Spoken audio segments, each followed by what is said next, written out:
Hi, everybody. Good morning, good afternoon, good evening, wherever you are in the part of the world. It's it's great to be with you again. It's been 6 weeks now, and we're still getting a real thrill from speaking with incredibly talented, gifted, hardworking people from different parts of Nigeria, who, in our opinion, typify what being very well made in Nigeria is all about. My name is Julia Okujax. I'm the lead consultant of Julia Jax Consulting. And one of the things we do is that we support focused, growing businesses build stronger and more visible brands. And we amplify their voices and reach through brand storytelling. Unplugged, that is this program here, is one of the ways in which we tell stories about amazing personal and corporate brands, which you may or may not have heard of. Today, in our Still Very Well Made in Nigeria series, we get to talk with someone who's been doing amazing things with water and technology, among other things. So, welcome with me, our guest for today, Hamza Yunusa. Hamza, you're welcome.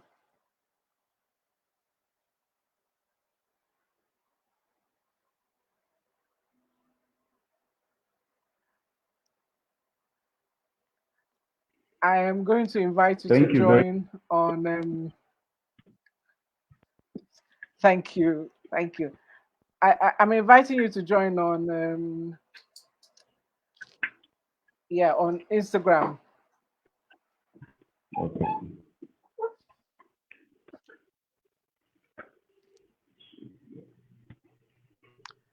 Hi, Geraldine. Welcome, welcome. Hi, Kemi. Hi, Survivor. Hi, Sister IQ. Hi, Peace. Welcome, Survivor Peace. Thank you for joining. Thank you. Oh, hi, Hamza. There you are. Yes, I just need to do a quick There form. you are. Okay. Okay. So, guys, let me tell you a little bit about Hamza, just in case you don't know.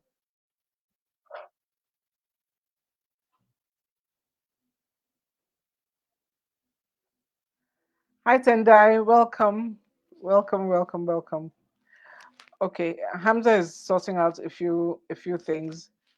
But while he's sorting out a few things, let me tell you about him. He's an innovator and he's also an entrepreneur. And he designed and developed a water purification system called Filter X360, which he's going to tell us about. And this system has been piloted at the Rogers Foundation College for Africa in Owerri, Imo State. Other things have happened since then, which I believe he's going to tell us about too. And in 2018, Hamza won a place at the prestigious Massachusetts Institute of Technology, MIT boot camps. And he's also represented Nigeria at the Unleash Innovation Labs for SDGs. Now, if you haven't followed Hamza, I think you should, but particularly follow him on Medium. He's a poet, he's a writer, he also plays basketball when he has a spare time, he said, when he has a spare time, you know. But he's got some amazing writing that you should follow on Medium, and I'm gonna ask him some questions from what he wrote there too. Hamza is the founder of Hydrodynamics Limited. It's a water tech startup that aims to bring clean water to every Nigerian by deploying cutting edge technologies. A poet and a writer of short stories, I dare say a blogger too. Maybe, maybe he'll tell us. Hamza plays basketball during his spare time, and he's passionate about technology, enterprise, and building strong institutions. That is Hamza. That is so now we are going to meet the man behind all this good stuff. So Hamza, when our producer researched you, the one description that kept popping up was innovator, actually two, inventor and innovator. Specifically mentioned were inventions like the water purification system, Filter X360, the smart water media meter idea, WBPS 107, and the mobile app for consumers. Now, we're going to dig into this. That would be my second question. But the first question is, people describe you as an innovator. What, how would you describe yourself?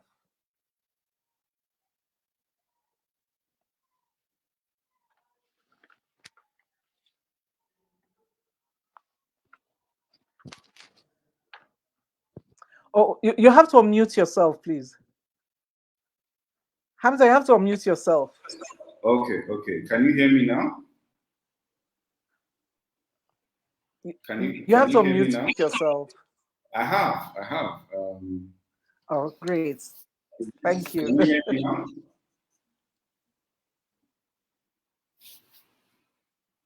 Okay. Perfectly. All right. So yeah, essentially, I would describe myself as an innovator as well because Yes. what innovators Yes. do is they just create something out of what is already existing. However, what they do I can hear you. create, I can hear okay. you. So, however, what they do create is usually a little I bit think more Instagram is giving efficient. a little bit of a problem. We'll see if we can reconnect on Instagram. If not, yeah.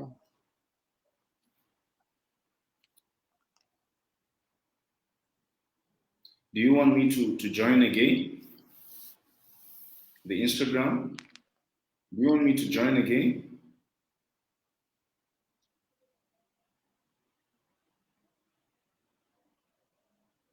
Julia, are you with me? Um, um, no, I'd like you to repeat what you said, please. Okay, I can okay. hear you, but there's a time delay. So could you repeat what you just said about how would you describe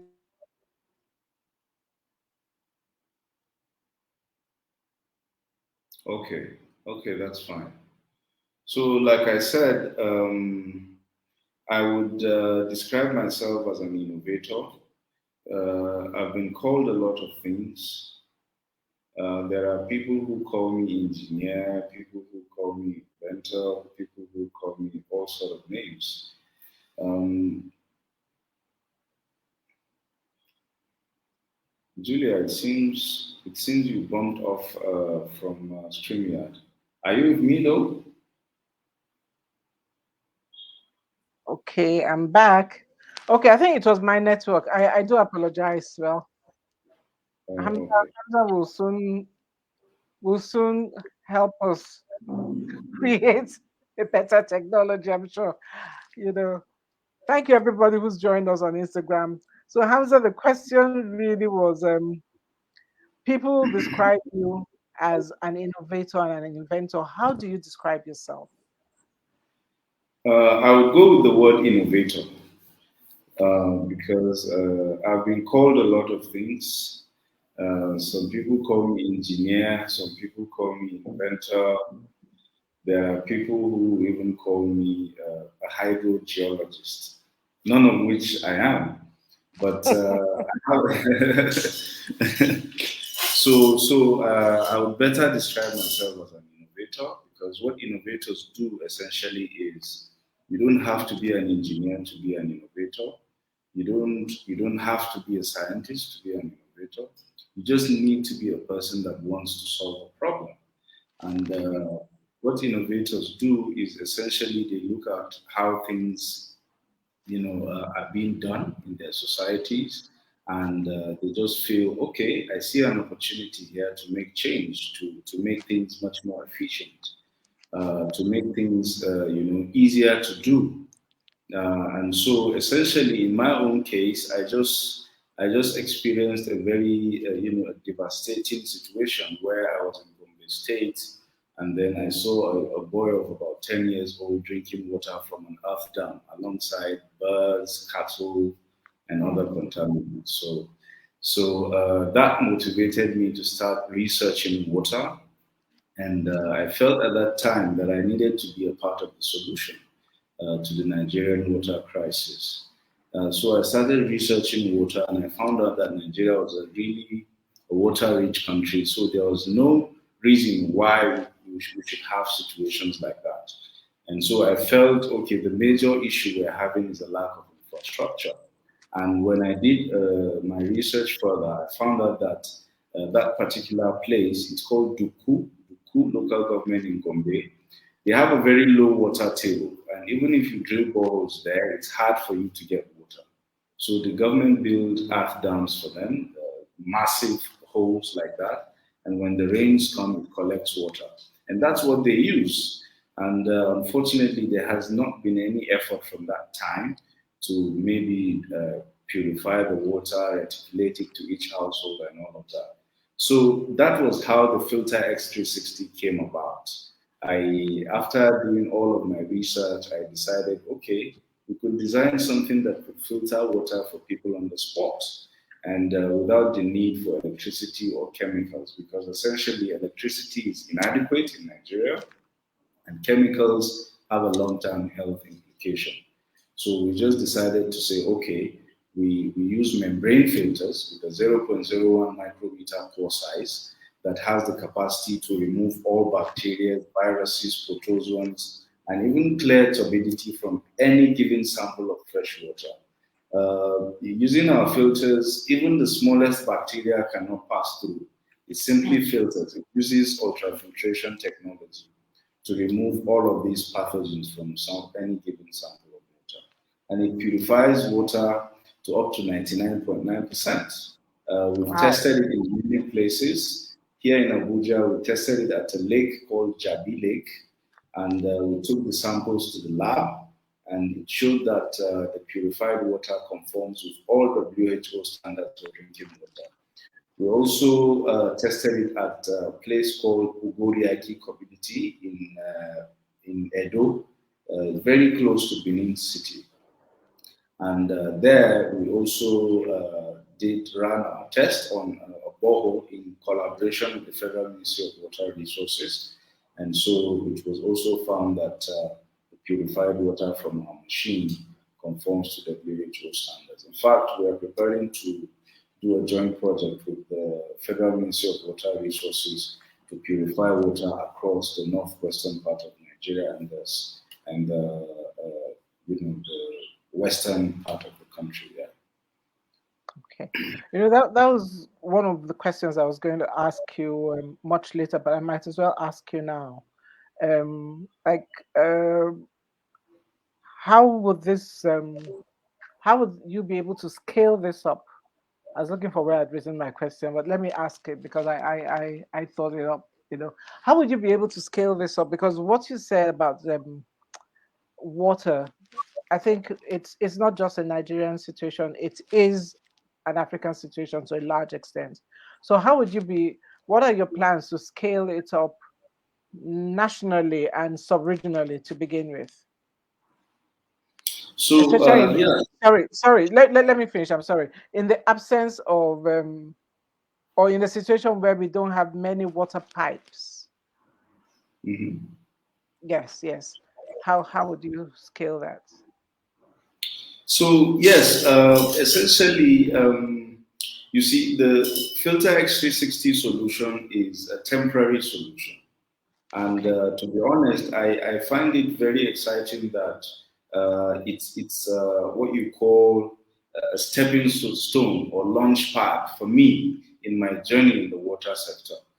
Because having built the Filter X360 and deploying it in a pilot project and seeing the level of impact that it could make, I felt, okay, for example, when we deployed it at the Rogers Foundation College in Owerri, it was found out to purify 24,000 liters of water in a day.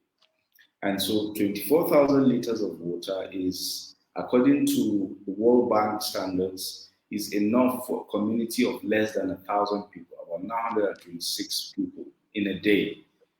So although I had done something incredible, you've built a system, it's purifying water and people are getting access to water. And even the institution itself told us that annually it spent about ₦1 million to buy bottled water for the kids. But now that we have that system in the school, it will channel that money to buying more books and laboratory equipment. And I felt very excited because the school is a school where people that are less privileged study. And it's for free. Students that are orphan kids from Nigeria, Niger, Togo, Mali, from all across Africa.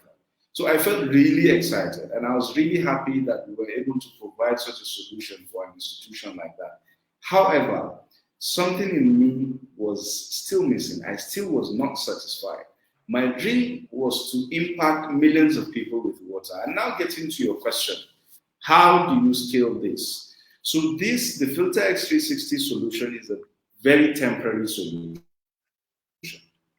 If we really want to solve the water problem in Nigeria, we have to focus on the institution that has the infrastructure to cater for millions of people at a time with water. And my guess is as good as yours. That's the water boards or the water utilities. And that was what led to the development of the smart meters, because I felt, okay, the Filter X360 could only cater for a small number of people. If we really wanted to impact the larger population with clean water, we would have to focus on the water utilities. And so I did my research on the water utilities, and I found out that they had a myriad of problems. Let's do a bit of economics. Water utilities have a commodity. Imagine you have a business that creates a product that people use every minute of every day, and yet you're still not a profitable business. Does that make economic sense? It doesn't. So water utilities have water. They sell water, and people use water every minute of every day. And yet, when I was a kid, I used to travel a lot with my dad, right? So most of the places that I go to, I found out that the water boards are the most gloomy looking and the most ill-maintained structures that you see in every state that you go to. So that's terrible. And then my research showed that the only reason why water utilities were not profitable was because they were locked up in some very weird and archaic operational procedures, and their service delivery processes were not streamlined at all. And so we felt, okay, these were the issues that were eating up their money.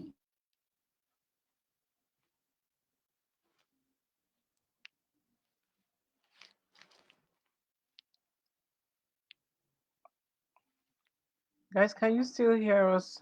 I don't know if I'm frozen or Hamza's frozen. And then,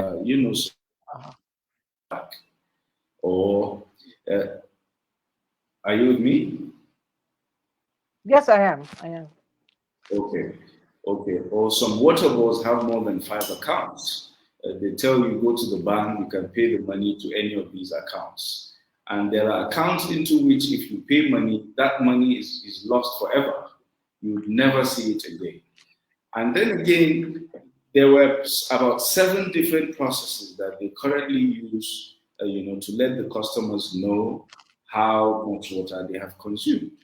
They would first of all send their staff out to go and enumerate a certain area. That costs money, transport costs. And then the staff comes back to the office, and then they do some sort of evaluation, and then they do billing.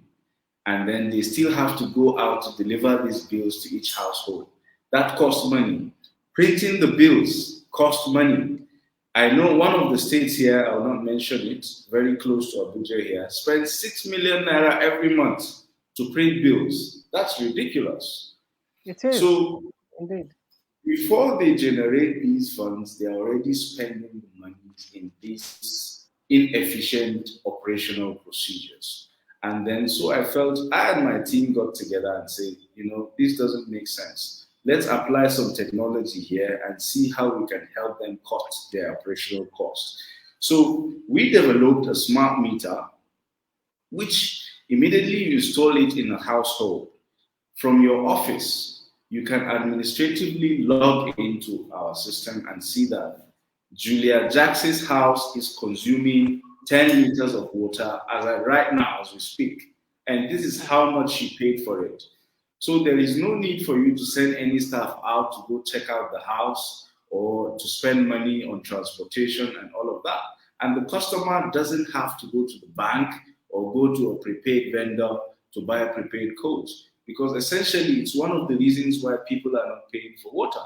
He says, I have to pay for transportation, go to a bank, tolerate a rude teller before she answers me, and then at the end of the day, I have to take transportation back home.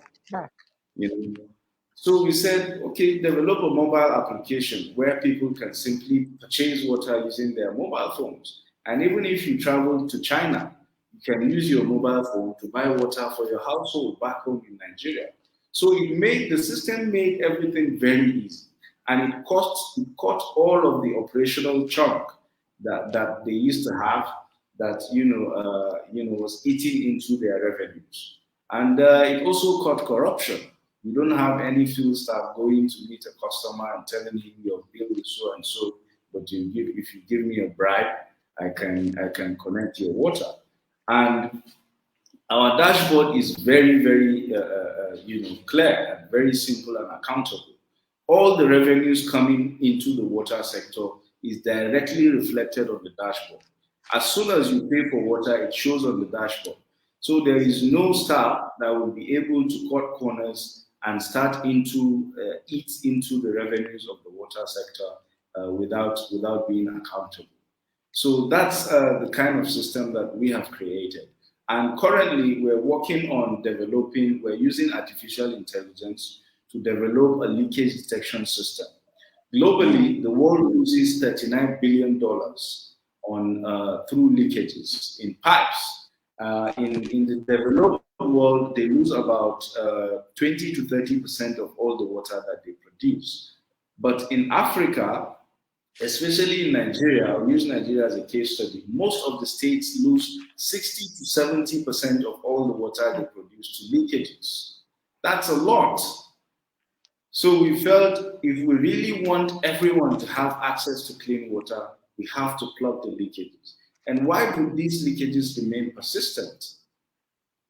You would have a pipe leak, gallons, thousands of liters of water being lost to that leakage, and there is no warning system.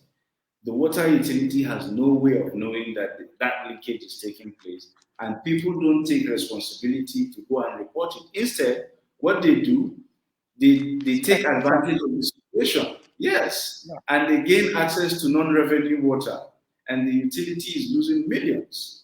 So we are developing leakage detection systems using machine learning algorithms or what you call artificial intelligence. So that system will tell us immediately a leakage takes place in the pipe and it reports it directly to our dashboard. And all we need to do is to tell the utility that you have a leakage at so location because the reporting system comes with an IP with a GPS location.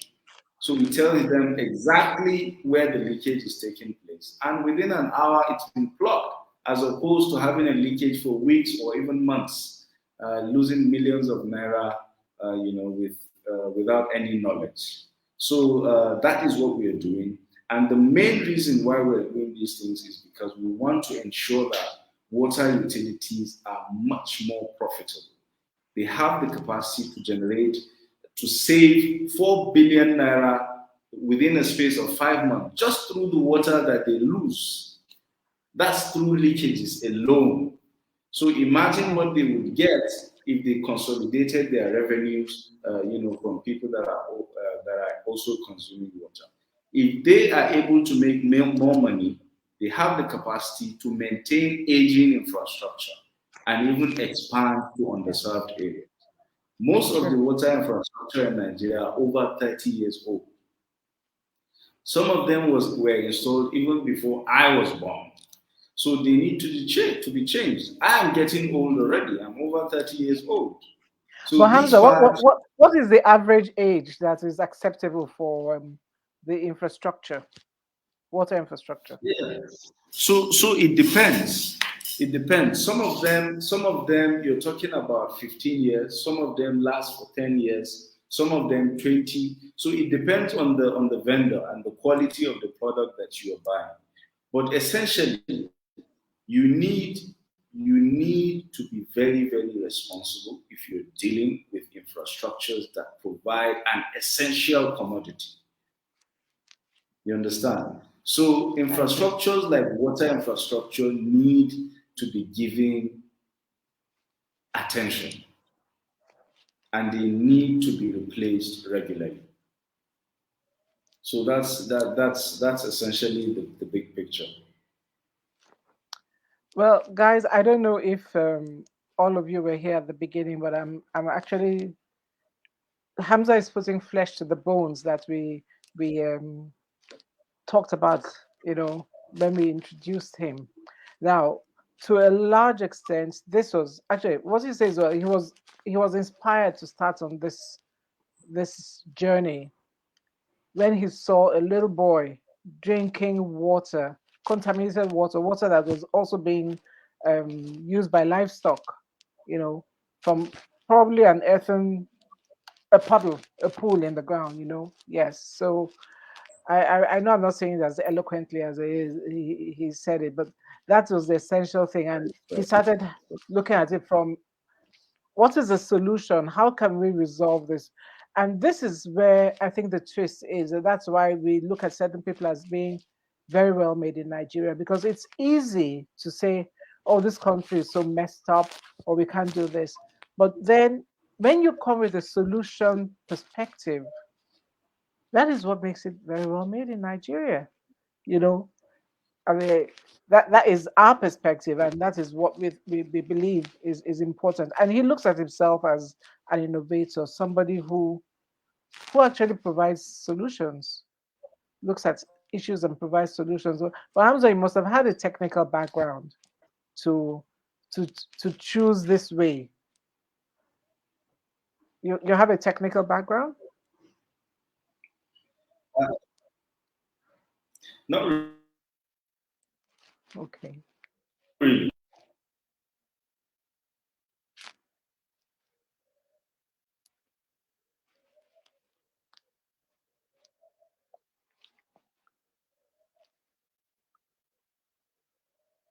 Guys, hang on. Just hang on. I think it's just To be honest, development okay. until I started this. It's back. Are you with me now? Yes, yes. We're on now. Okay, so essentially, my first product, the Filter X360, was just something I was in my head, and I felt okay.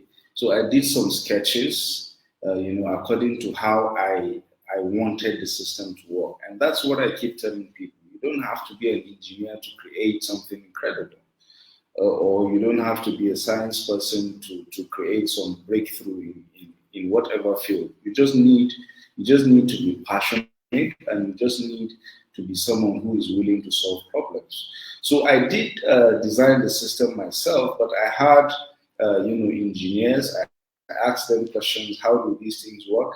And you also need to be able to be willing to learn. I had to learn something called hydrodynamics, where you need to understand how fluids work in different mediums. So I had to study that extensively, and I had to liaise with engineers, water engineers, and other technical people, just so that the product would conform to all the engineering requirements, in development. And I wasn't the person that sat down, brought nail together, and put all the components together. So if you have an idea, you could go to a technical person. Okay, this is what I need you to do. This is the part that I need you to bring and put it together. I had a friend who developed a ventilator during the COVID period. He had a technical person put together all of the tools that he needed, and that technical person didn't even know that it was a ventilator that was being built. Wow. So yes. After he had done everything, he gave him his product and he went away. And the next thing, the technical person saw this guy on television. People were saying he had developed a ventilator. And he was the one who made it, and he didn't even know what was being made. So that is the power of ideas. Ideas. That is the power of ideas, Wow. and that is the power of passion. But of course, when I after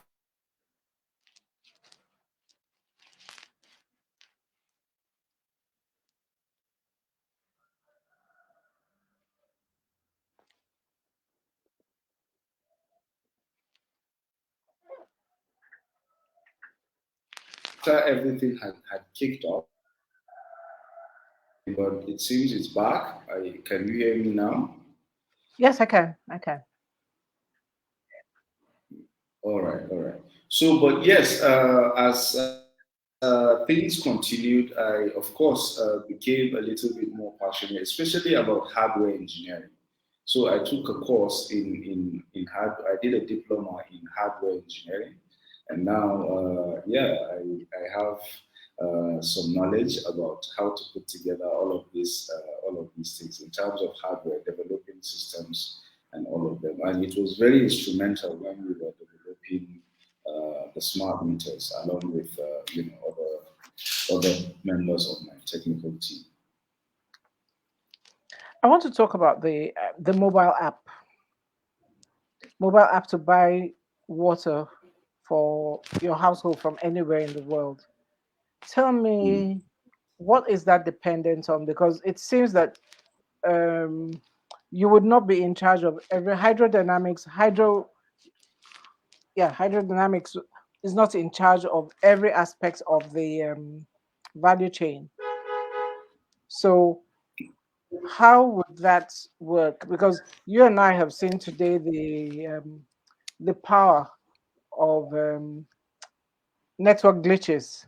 So how would that affect the mobile app for water, which I think is a fantastic idea? All right. So first of all, the company name is Hydronamics. Hydronamics, okay, Hydronamics.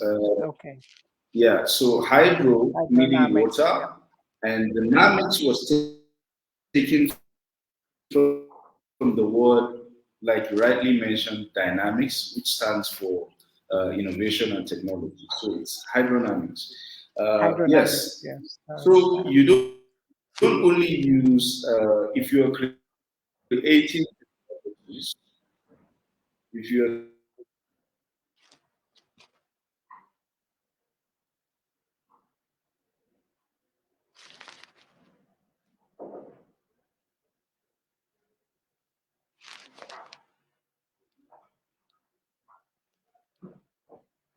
Well, guys, can you hold on developing a bit? is Let me. you have I was wondering whether I should change the network again. I've changed it already. I wonder if I should change it again on this end. um, if it works, if It it just makes it comes on and better, off. perhaps you should. I'm honestly not sure. Okay. And this is why the question I asked you is so relevant. Like, if this is the network, the infrastructure, the backbone we are working with, how effective will the mobile app be? Mm.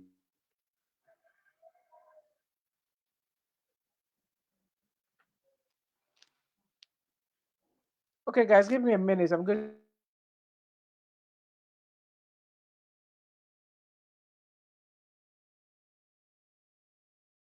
Mhm. So yes, so Okay, all right. I've changed again, so I hope this is clear. I hope it will hold on for another 20 minutes. yeah, hopefully it does. So we try to be very inclusive when developing systems, right? The system caters for both people with low-end phones and those with smartphones.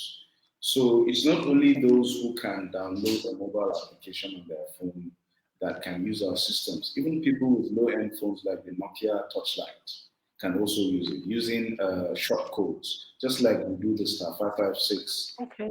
for buy Okay. credit. Yeah, so you can also buy water using yeah, because if you come to think of it, imagine areas where you don't have a very strong network where you can browse and all of that, and then you have meters there, and you need people to purchase water using their phones. So yes, you can use short codes to also purchase water for people with low-end phones. Well, that's actually very reassuring. I think even for people with smartphones, sometimes the smartphones become low end depending on where you are. So that makes it very, very, very useful to all of us. So my question, and this is me asking as a Nigerian and also as an African, how you've told us about the scale, how you're going to scale to more parts in the east and some parts of the southwest. Is that is it going to be a phase scaling? Because as you're talking, as you're speaking now, I don't know if there's any one of my guests who has had pipe-borne water from the water. I haven't seen pipe-borne water since I was maybe in my early 20s in Calabar. I have not seen pipe-borne water from the mains. Everything we have had to get from providing our own water, which may not always be the best option. So, what is your plan to roll it out? Yes, pan Nigeria. So here's the thing. Like you rightly mentioned, the system was not working for a very long time. And it's something that shouldn't be allowed to continue. I mean, water is an essential commodity. It's something, I mean, we've heard stories of people who lived entire lives without love, and they lived and they died. They lived, a very prolonged period of time on the earth, but we've never had any stories of someone who lived without water. It's not possible. So, and water is a resource that is depletable. It can finish, right? Although Nigeria is a water-rich country, if we don't take the measures to manage this resource, a day is coming in the very future, because it's already been said that the wars of the future are going to be fought over water, not oil, not gold, not diamond. Water. Water is going to become very Oh, scarce. So this is one of the reasons why we're doing this. If you have systems that allows you to manage water, instead of you to leave your pump running the way you want, losing liters, thousands of liters of water at a time, why don't you install smart meters? And this is why we're calling on the government. Government needs to embrace our technologies so that it encourages people to start managing this resource. If you know that there's a meter in your house counting every drop of water, and mind you, municipal water is very cheap. One bottled water here costs around 100 to 200 naira. In some hotels, you buy it for 500.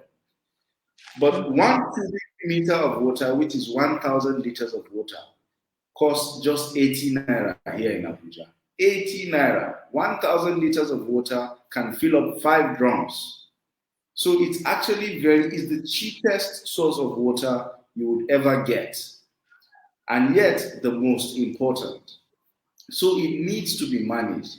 And one of the reasons, like I mentioned earlier, why we are developing these systems is we want the utilities to have enough money so that they will maintain old pipes and other infrastructure, and even expand to areas that even people have not even started developing houses there. So that when they come, all they need to do is to tap from that line. And why? Because tap in. Yes. you don't want more and more people drilling boreholes. Boreholes, Nigeria has 91 billion cubic meters of underground water. But we've been having the proliferation of to levels is very alarming.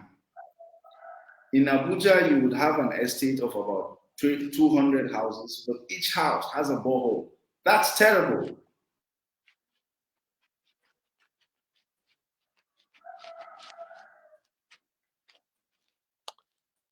Okay, we never really thought about it from that perspective. We honestly didn't think about it from that perspective about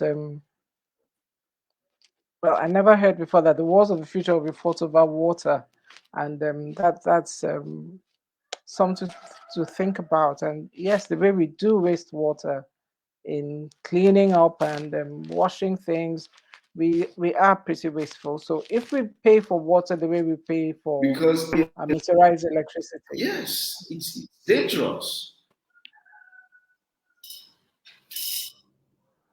yeah, I was just saying that if we pay for water the way we pay for electricity, I think we will be a lot more cautious, in the usage.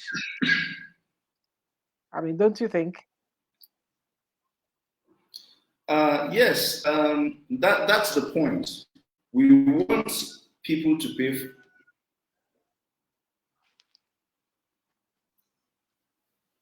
Okay. Yes, Okay. that's the point. That's the point. Usage. Every drop of water is metered. You pay for every drop of water that you use. It makes you much more responsible. For example, our mobile application even tells you that, see, you consume more water during the hours of, for example, six to seven, so that you know if it is not you doing it, maybe it's your kids, you pay closer attention to them. You understand? And then it sends you tips like, for example, if you're brushing your teeth, don't leave the tap running. Close it and only open when you need water. It sends you tips like that. So yes, it's important. Water needs to be billed the way we bill for electricity, but of course, water needs to be cheaper because you need more people to be able to get access to it, since it's a very essential commodity. You've actually given me a lot of things to think about. I mean, number one, I'm going to change that habit of letting water just flow anyhow. It's a it's a really bad habit, and I think it's because we think, okay, I generate my water so I can use it, but the long term impact is something that I never thought about. I probably didn't know about it. So thank you for that education. And we seem to have lost you on Instagram, so we're Okay, asking people to just join us on Facebook if they can. We probably drop a link for them to join us on Facebook. So we have okay. some comments. We have a comment here from Essien. He says, "Oh yes, Hamza's right regarding the wars of the future being fought over water. I've heard that before, and now it makes more sense. Yes, he's totally right. Thank you, Asim, for that comment. Thank you. And I also love the fact that there is going to be the leakage detection. That's from what you've said. It's like a win-win-win. A win for the government, a win for the people, for us consuming the water, and a win for hydronamics. Yeah, It's a absolutely. win all round. It's a win for everybody. So I mean, you know. So I want to once again encourage everybody who's watching to please go download the app, the Medium app. It's just spelled Medium as in medium average. Yes. And follow Hamza's writing there. There's a side of him that it's still serious, but you need to see, and you'll see it in his writing. One of the things that I read his articles. Then one that I read, interestingly, one of the first one I read was started with a quotation from Edgar Allan Poe, whom I had studied in school. I was thinking like, oh my goodness, this is really dark. And then I saw it was a quotation from Edgar Allan Poe, and I said, okay, yeah, that makes sense now. I understand. Yeah, yeah. But I want to talk about. We have like 15 minutes left. I want to talk about the lessons you learned, what you are talking about, 6 lessons learned from the MIT Innovation Entrepreneurship Boot Camp. You know, um, I won't take them in the sequence you presented them because some are really more interesting. But I like to take number one, the first one. You don't need a rich dad or a rich uncle to attend. Well, you said the boot camp. Well, I'm sure it's to do anything. Now, can you speak to that? Because many people are waiting for money. They're waiting for to have everything themselves. But you said that you joined that, you went to that boot camp without having your own money. Yeah, Now, yeah. how did you do it? I mean, without Yeah. giving us the specifics, what was the spirit behind making you um, motivating you? What was the spirit that motivated you to ensure that you got that sponsorship? Yeah, the truth is, I know a lot of people. There are a lot of motivational speeches out there saying, you can do these things, you can get lucky and stuff like that. But the truth is, life is hard, man. Life is hard, and of course, sometimes you get there are situations where it's a bit rosy. You're happy, it's your birthday, you get some money or stuff like that. But then there is the difficult aspect of life. There are situations where you want to do things, but you are not able to do them because probably you don't have the financial capacity, probably you don't have the network, or probably you don't have the physical strength and you need help. So the fundamental thing here is that you need to understand where you need help. One of the philosophers that I respect very much said, the wisest person on earth is he who knows what he doesn't know. So Hmm. if you identify your weaknesses and you identify where you can, what you need to do to salvage the situation, it makes you an incredible force on earth. So I knew that it was very expensive, the boot camp. It cost thousands and thousands of dollars. And of course, I didn't have the money. And so I felt, but then this is an opportunity. This is something I want because I was chosen based on three or four critical parameters. I was chosen based on the development of my filtration system and the impact it had made. That was why you don't get admission into MIT just like that. Even if you have the money, they don't care. You need to be someone that is making change in whatever part of the world. So I was chosen based on initiative and follow through, True. critical thinking, capacity for calculated risk, and focus on community. That was why I was chosen. There were only two of us from Africa. I from Nigeria and a lady called Thandeka from South Africa. Only two of us.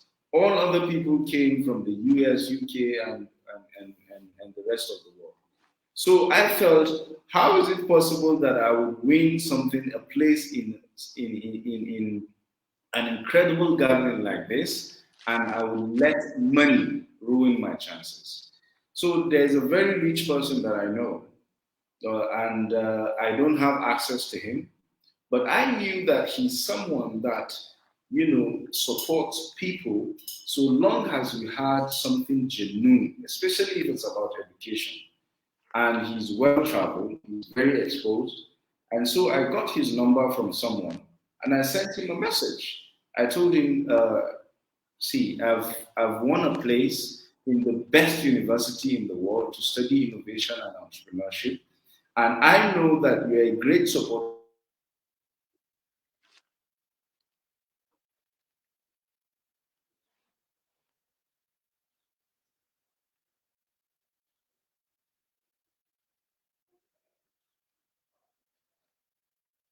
I had done. I am sorry for that buffer.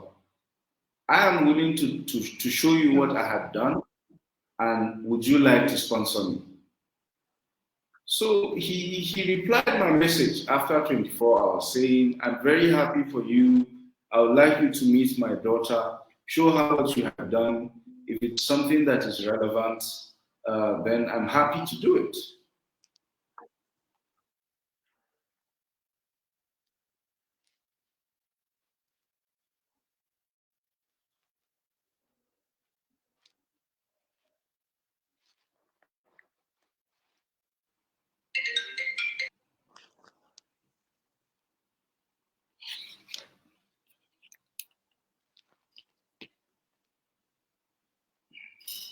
Sorry about that.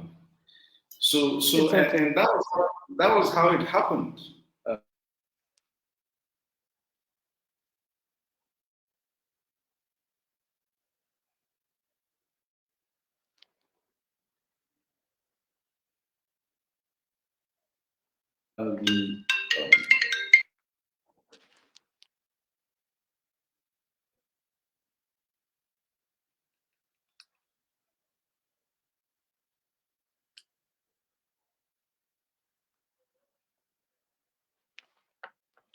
Okay, while we wait for Hamza to join us, let me just put this out there from Nimde Nanso.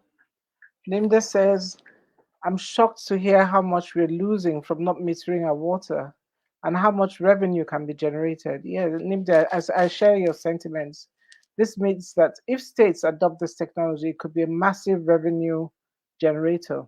Okay, I think he's been probably the network has tossed him out. You know, the network has tossed him out. So we'll wait for him to come back in.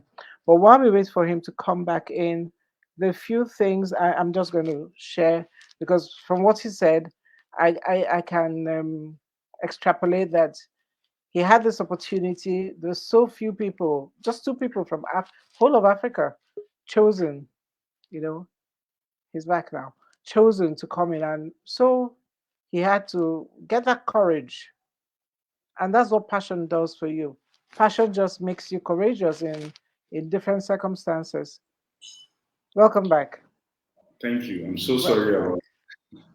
Okay. So yes, that was how it happened. Immediately, I Oh made no, no, no. It's actually not your fault. Yes. a. So after presentation, she said, "My friend, to be honest, you are MIT material, and you have to go to MIT." And that was how it happened. And today, it's all story. And to be honest, that was the experience that changed my life. At the program, we were studying for 20 hours a day, doing we had team deliberations. We were doing everybody get to be CEO in a day. You get to develop a product and take it to the market, and so many things. We met incredible people.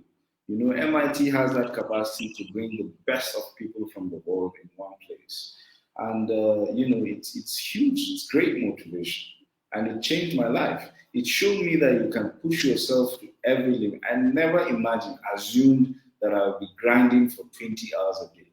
We left to sleep at 3 a.m. and we were back in class by 7 a.m. So that was how it works. And I've never looked back from then on. Yes. I mean, that's incredible. I think what I'd like to say to entrepreneurs, would be entrepreneurs, and actual entrepreneurs who are out there is that not all of us will get the chance to get to MIT, but all of us will have a chance. All of us are going to have a shot at something. And when your passion meets that thing, please be courageous enough. Don't let the lack of immediate funds in your pocket. Sometimes your funds are in somebody else's pocket. Many times your funds are in somebody else's pocket, but you have to know how to tell your story and be compelling and be Mm, authentic, you know. yes. So courage, authenticity, passion, very important. The other thing that I learned from your article was that was what you wrote about Alexander the Great, having a different perspective. You know, you said you were speaking to a young lady, I think from Greece, your Yes. course mates from Greece, Yes. and Yes. okay, you said she was Greek. No, I just read this article, so you wrote it some time ago. Yeah. And you said you admired Alexander the Great, and she gave you a different perspective. Yes, so please tell us Mhm. about the importance of being able to shift your perspective. Yeah. Yeah, so that was a defining moment for me also because it was so compelling that I had to put it as a part of that article because so we're having a discussion about the world story and history, and Alexander the Great is one of my idols. I respect him. I wish to conquer Would you like me lands. to repeat? I don't know if you heard me. Yeah, I did. I heard you. I heard you. Are you with me? I can't hear you now. I don't know if you can hear me. Okay. Is it clear now? Can you hear me?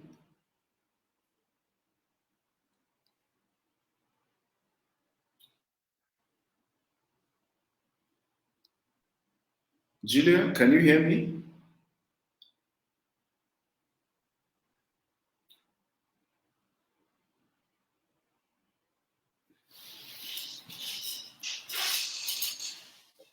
I can hear you now, but I didn't hear the other part of what you said.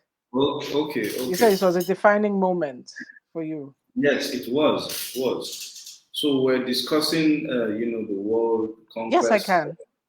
Okay. We're discussing, Yes, I can. You can hear me. Guys, can you hear? Please, can someone say if they can hear?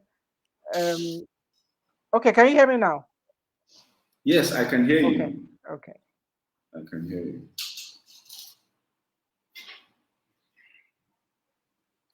So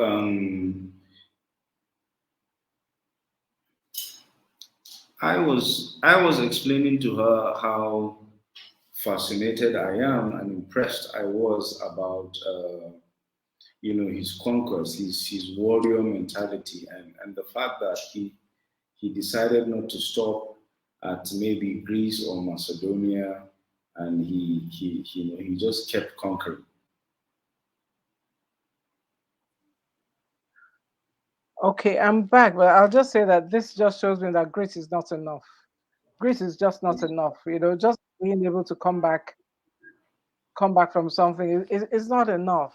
You know, the, I have like four defense devices around me, and it's just not, this is just not good enough. Truly, this is not good enough. I tell you, you know. Yeah, no, I can understand the frustration, but we just need to manage the situation like that.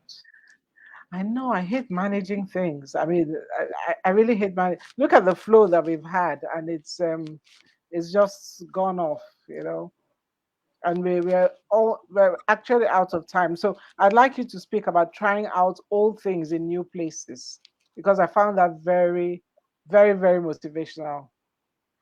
Hmm. Yeah, yeah. So I haven't read that article in a while. So, did I give an example? Yes, that you guys had gotten to you had gotten to a tipping point. All the teams had quarreled, you had stormed, you had normed. There was tension, so you got up and recited a poem. Yeah, yeah, yeah, yeah. So yes. The thing is, I was one of the most popular people at the boot camps simply because of that thing. We were at a tipping point, like you said. Everyone was frustrated. It was the first time teams, everyone coming from a different country with a different mindset, with different culture, and then we're working together. Everybody, every team was fighting each other. And so there was an air of tension at the boot camps. And there was trouble. I felt like there was something that needed to be done to bring everybody back to normal. And so I spoke to a dean, who is the founder of the MIT boot camps, and I told him, I'd like to recite a poem, if that's okay. And he was like, yeah, that's great. It's a good idea. And that I got on stage and did that poem. I have a video of the poem somewhere. So Please share it when it you was a can. unified. It was a Yeah, absolutely. I'll look for it. Okay. So it was like magic. It brought everyone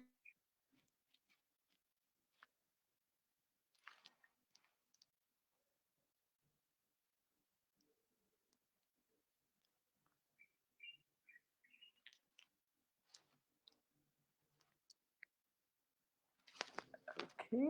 We are managing the very network. Trust me. calm. Okay.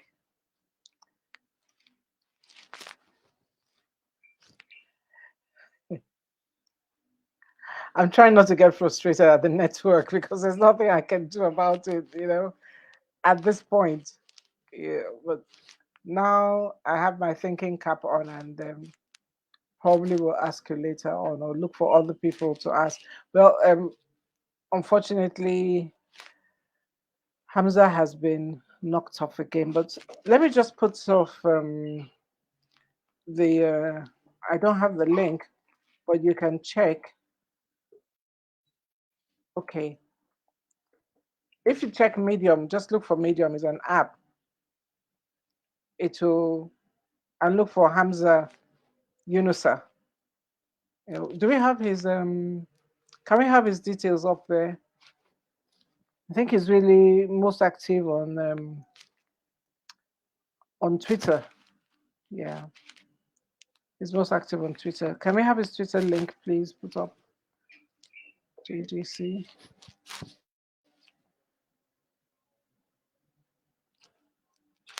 Okay. Okay, so we are the last lap. It's almost over Yeah, now. It's almost over yeah, now. it's okay. Okay.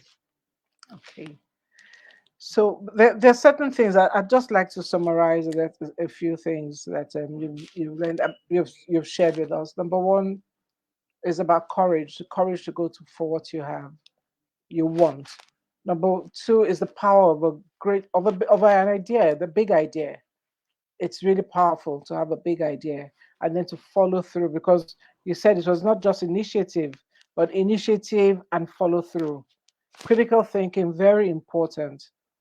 Focus on the community. That is really where we're all from communities, whether we live in towns or not. It's very important, you know. And then it's important to drill down into whatever you've chosen to focus on. It's very important to drill down and work with people. If you don't have to have all the skills, There's something you had said about, and I'm sorry that we can't get to it, but one of the things that you had mentioned as what you learned from MIT was successful enterprises are products of robust and dedicated teams. I found that very engaging because a lot of the time, and you said, not we can't do everything by ourselves.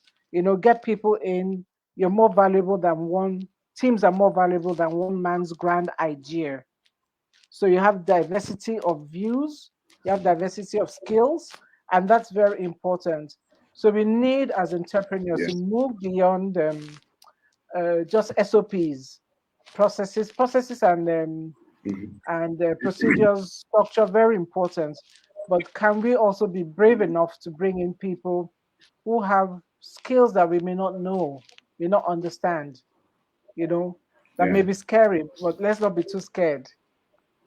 Yeah. So, And how brave are you to tolerate someone who is beneath you in your team, who is smarter than you are? I really love that question or that comment. Um, I, I, my life has been marketing communications, and one of the fathers of marketing communications, David Ogilvy, said, "When you employ trumpeter swans. Trumpeter swans Mm. are people who have the ability to be better than you, Yeah. you know, and that takes a lot Yeah. of courage. It takes a lot of Yes. courage. Yes, Yes. Yes. Yes. It does. It does. it does. It does take a lot of courage. So, Hamza, I'd like to ask you finally, what fuels your stubborn hope in? Oh, you've been frozen again. Oh my goodness.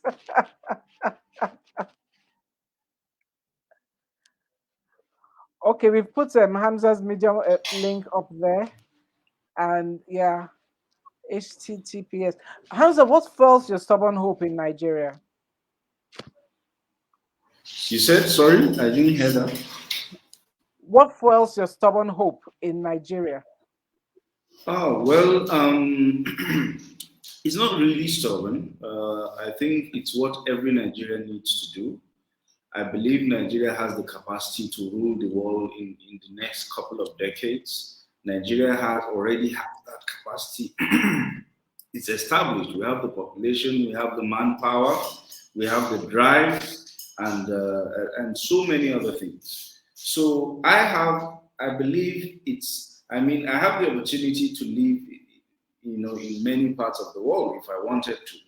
I've had an opportunity when I went to China. I was employed by agencies to stop over and work for them. I didn't. I have an opportunity to get citizenship in the UK, but I didn't because I believe that Nigeria has the capacity to be great. I'm happy to go to any country for vacation, to visit historical and nice places. But at the end of the day, I need to come back to Nigeria and be a part of its history. I need to leave that legacy that I had done something to make Nigeria a better place. So I believe Nigeria already has the capacity, and everyone who has the eye to look into the future and has been blessed with the wisdom already knows that Nigeria is on an upward trajectory. And it's those who decide to sit back right now and create those solutions that will enjoy it, that will have the largest share in the future. So it's all about calculations, and it's all about passion. It's all about believing in your country. It's all about being patriotic. You were blessed to be born here. What can you do to make this here, to make Nigeria better? Like one of the former presidents of the US said, it's not what my country can do for me, it's what I can do for my country. Hamza, I'm going to thank you most sincerely. I always call myself a stubborn optimist and an unrepentant patriot. And that is not based out of lack of options. It's based, like you said, on the fact that I know that my being here is not random. There is a reason why I'm here, and especially when you've had the opportunity to go live somewhere else, study somewhere else, and you still choose to come back. And nobody drove you away from those places, and you still chose to come back and do something here. Not to say that people who leave are copping out, but to know that you can come back, like you said, be part of that history, create history, know that you can leave a legacy that has done something to make Nigeria a better place. For those words of inspiration, and for me, encouragement, because all of us need to be encouraged from time to time, I'd like to declare our guest today, Hamza Yunusa, very, very well made in Nigeria. Thank you for flying the flag. Thank you very much. Yes, thank you. Thank you, everyone who joined us. Thank you for staying through our pauses. Well, you know how we roll. We always come back, And Hamza, we shall be following you. Thank you very much. Absolutely. Thank you very much for having me on your platform. I'm very excited to be here, and I want to thank you very much for bringing these very inspiring brands to your show to inspire other people. You are the ones, actually, you're the superheroes, because one word can change somebody's life. One word can change somebody's life. So thank you so much. You're doing great, and I appreciate it. Thank you so much. Thank you. Thank you, everyone. Thank you, everybody. Thank you, Hamza. I'll be coming back to you. You don't know why, but I'll be coming back to you because you sparked something in my mind. I look forward to that. I look forward to that. Thank you so much. Okay. And thank you to Nimde for connecting Hamza. Thank you very much. She's been on the call. Nimde. Yes. Okay. She's really nice. I appreciate her. She's a great friend of mine. You know. She is, and she's another stubborn optimist. She is. She is. She is. Yeah. Thank you, man. So, Thank you, man. okay. Speak with Thank you you. soon. Take care. Sure. Thank you. Bye bye. Bye-bye. Bye, everybody.